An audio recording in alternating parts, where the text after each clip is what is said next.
Welcome to the Swishboard YouTube channel. Today we're back with another video. We're going to be talking about the NBA 2025 mock draft. We're going to be breaking down who we think is going to go where.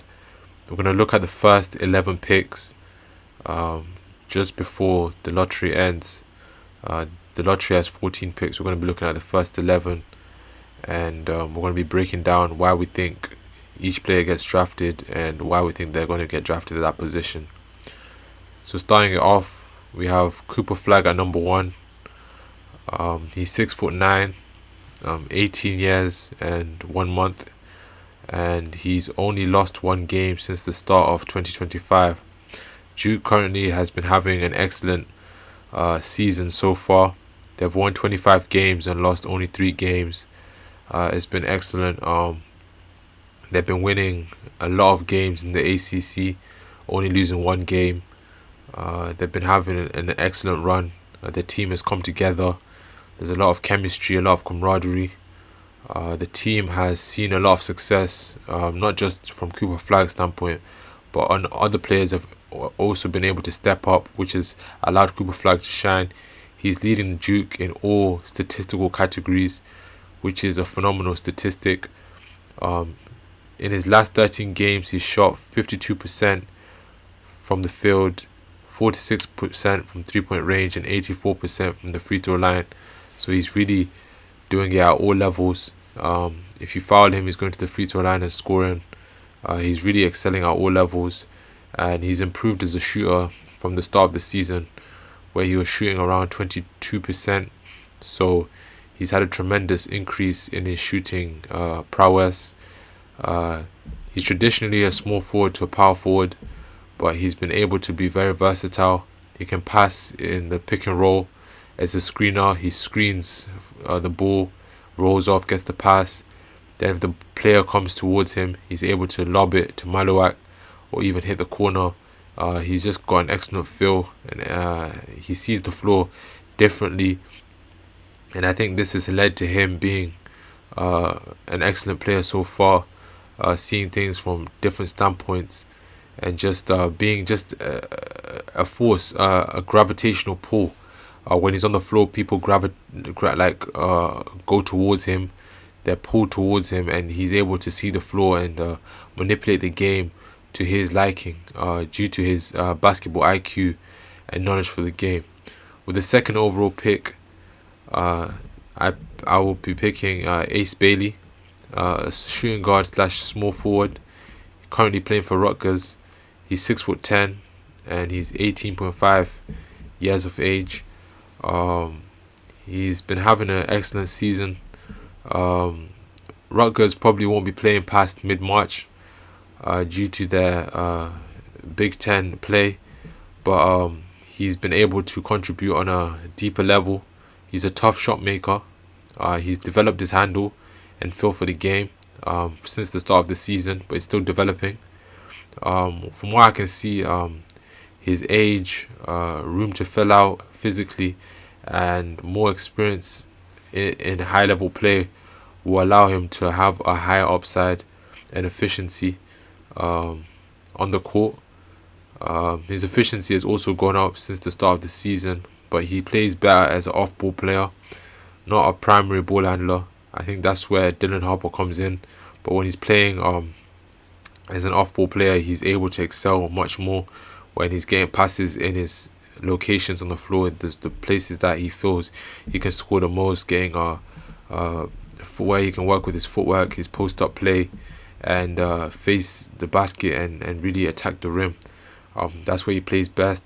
I'd say from the start of the season, we said that he wasn't passing the ball as much as he could have. I think he's improved in that area.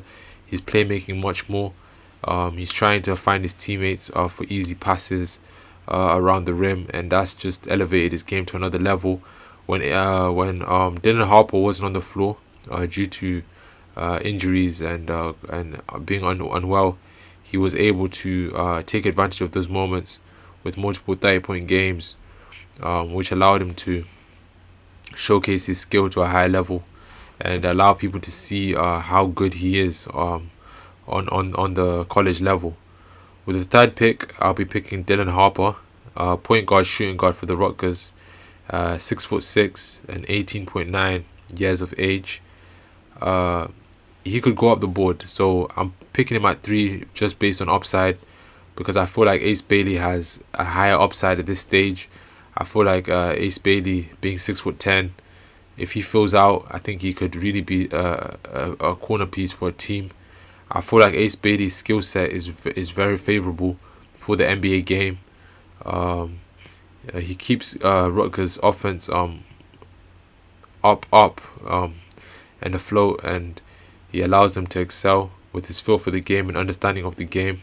His shot creation is there, his passing ability is there, and he can play off the ball. I feel like in the NBA there's a lot of players, not many, but there's a lot of players who can do what he does. So I want to see how he goes to the NBA level and separates himself from his peers. Will he just settle with just being a number 2, number 3, or maybe number 1 draft pick, or will he try to elevate his game and really try to separate himself? Him being left-handed is going to be compared to James Harden. Will he reach the heights of James Harden? That's yet to be seen. So we're just trying to see how far can he take his game, how far can he take it to the next level. So with the 4th pick, I'll be selecting Tre Johnson, a shooting guard from Texas, 6'6" in height. His age is 18 years and 9 months, and he's averaging 26 points in February. So February has been an excellent month for him. He's really taken his game to another level. 26 points per game. He's had multiple 30-point games. He's been able to shoot 43% from the 3. He works hard on the court and off the court. I saw an interview with him, and he discussed how he's been working on his game off the court also, to try be the best version of himself and try to elevate his game. He's competitive and willing to take big shots. That's something that you don't always see in prospects. Sometimes they're not willing to take the big shots, but he's willing to take big shots and really elevate his game. With the 5th pick, I'll be picking Kasparas Jakučionis, point guard from Illinois. He's 6'6" and 18 years and 7 months. He had a fantastic start to the season, but has since slowed down. His team, Illinois, has been 10-8 in Big Ten play. They also lost to Duke in Madison Square Garden. Duke nearly scored 100 points, so that wasn't a good sign for the team. He has size and could be 6'4", barefoot, because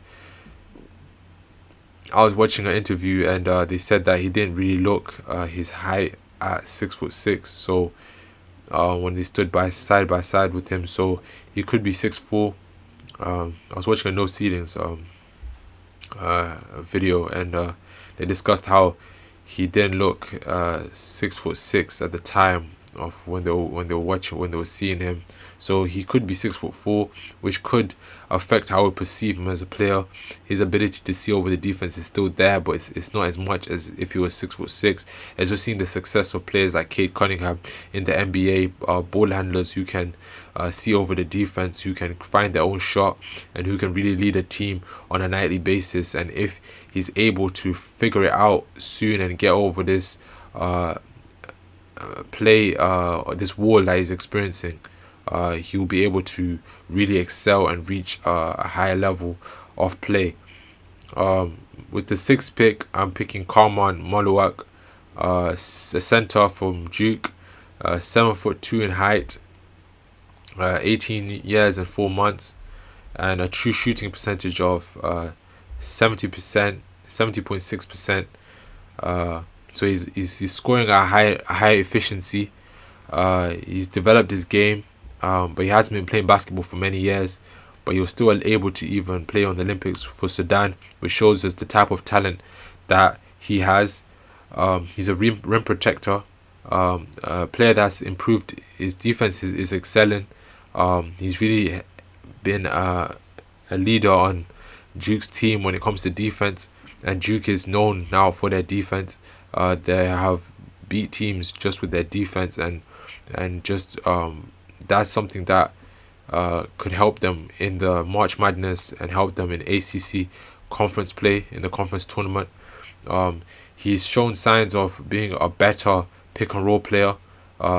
He has good eye-to-hand coordination, I feel, as I've watched him play. He seems to really thrive with lob passes, pick and roll action. He seems to be able to find players in the pick and roll. Patient passer, and I think he could really go up the board in the pre-draft process. With the 7th pick in the NBA draft, I select VJ Edgecombe, a shooting guard from Baylor, who's 6'5", 19.5 age, and his game has risen from the start of the season. At the start of the season, he had a slow start. He wasn't seen as the main concern on the Baylor offense, but since then he has really evolved. He has really elevated his game. He has really started to thrive, and he's seen a huge rise in his game.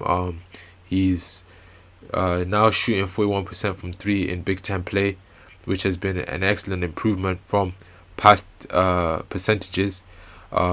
He's also been able to thrive around the rim. He's attacking the rim. He's attacking the rim with persistence, with skill, with speed and efficiency. He's a threat every time he's around the rim, and he probably is the best athlete in the draft. Cooper Flagg is a very good athlete, but VJ Edgecombe has just got another level that he can tap into, and we'll see that in the pre-draft process when we measure your vertical jump. We'll see how good of an athlete he is and all the drills that will show his athleticism. That's something that we can't take for granted. Some have him number 4 in their draft boards because of his upside and because of his dramatic shift in his play. But I still think that there's other players in this draft that have a slight better upside, in my opinion, because I've seen players like VJ Edgecombe, and I don't think they always translate straight away in the NBA. And he'll need to go to a team that's patient with him, because if he goes to the wrong organization, I feel like he could slip in the NBA. And that's not to say that he isn't a player of that magnitude who can succeed, but we've just seen it in past drafts where players who have been similar, who've relied on their athleticism with the shot, haven't always translated. So we just hope that this is he has transferable skills that can translate to the NBA. With the 8th pick, we have Kon Knueppel, a shooting guard, small forward from Duke, 6'7" in height and 19 years and 5 months of age. He's an excellent pick and roll player, one of the best in college basketball. He's able to pass to a multitude of players. Cooper Flagg has benefited a huge amount from playing with Kon Knueppel. His ability to pass the ball has been exceptional. He's shooting around 40% from 3 and around 90% from the free throw line. He may be shooting above 9% from the free throw line. I think it's 90, around 90 or above 90. He's an excellent free throw shooter. He's an excellent 3-point shooter as well, and he's been able to stay consistent. The only problem with his game is the potential upside that we're seeing from Kon Knueppel. Will it transfer to the NBA? So will he see a huge upside? His physical profile is quite normal. You could say it's average, and people may be questioning whether he can increase. In my opinion, I think he's got a good physical profile. I think he's strong. I think he's got a good height, and I think it can transfer. I've seen people like Klay Thompson have success in the NBA at similar heights, similar physical profile, and I think he's got some athleticism. At the start of the season, he was dunking over players, and I feel like that shows he has upside in that area. And I feel like with his all-around game, I think he could be a dark horse in this draft, and he could go up in the pre-draft process, because in the pre-draft process, a lot of things can take place. Players can go up, players can fall, so we have to wait and see. With the number 9th pick, I have Egor Demin, a point guard, shooting guard for BYU. He's 6'9", 18 years and 9 months of age. A pick and roll player, excellent passer, but he has divided the crowd with his up and down play. 27% shooting percentage from 3-point range so far. Egor is a player that could have been a top 3 pick, could have been a top 5 pick. but due to his inconsistency, it has led him to fall. We're talking about Jakučionis.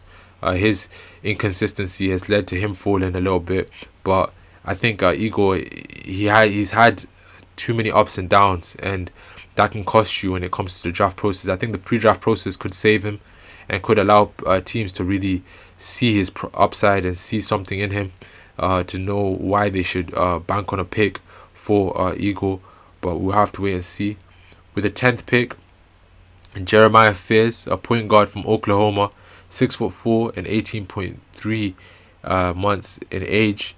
He's a talented, fast-paced, and excellent ball handler who excels in the pick and roll. So he's an excellent pick and roll player, passer, shooting, but he lacks in shooting consistency. So he's an excellent player who can do a lot of things, but we're just looking at his shooting consistency and his decision making. That's a work in progress. That's something that we need to see improvement in. But overall, Jeremiah Fears was part of an Oklahoma team which were seen as teams that were early on a favorite team in the college basketball, due to their undefeated run at one point. But that's something that showed scouts that Jeremiah had something different in him. He had a different motor, like the way he was playing, the confidence he was playing with. It just looked like he had the one and done type feel to him, due to his game, due to the way he was playing, and that's really raised eyebrows from scouts. With the 11th pick, my final pick in this draft process, I have Derik Queen. He's a center from Maryland College, and he's 6'10", and his age is 20 years and 1 month. He's had 6 double-doubles in the past 7 games, but his age and potential upside are a concern. His defense isn't always there at times, and his ability to stretch the floor hasn't been seen on a consistent basis. So that's something that we have to wait and see if it's going to turn out to be something that can really help his team succeed. So that's something that we have to see. But yeah, that's all for the video today. I hope you've enjoyed my 11 picks for the NBA draft. I hope you enjoy it, and I hope you like, so I know you're enjoying the content. Comment and also subscribe to the Switchboard YouTube channel so we can continue creating great content for you, and content that you enjoy. And I hope you've enjoyed this mock draft. It's only 11 picks, but I hope these 11 picks have been packed with informative information that can really allow you to be informed on who the best prospects in the NBA draft are, and who you want to see get into the lottery in the 2025 NBA draft. So thank you for listening.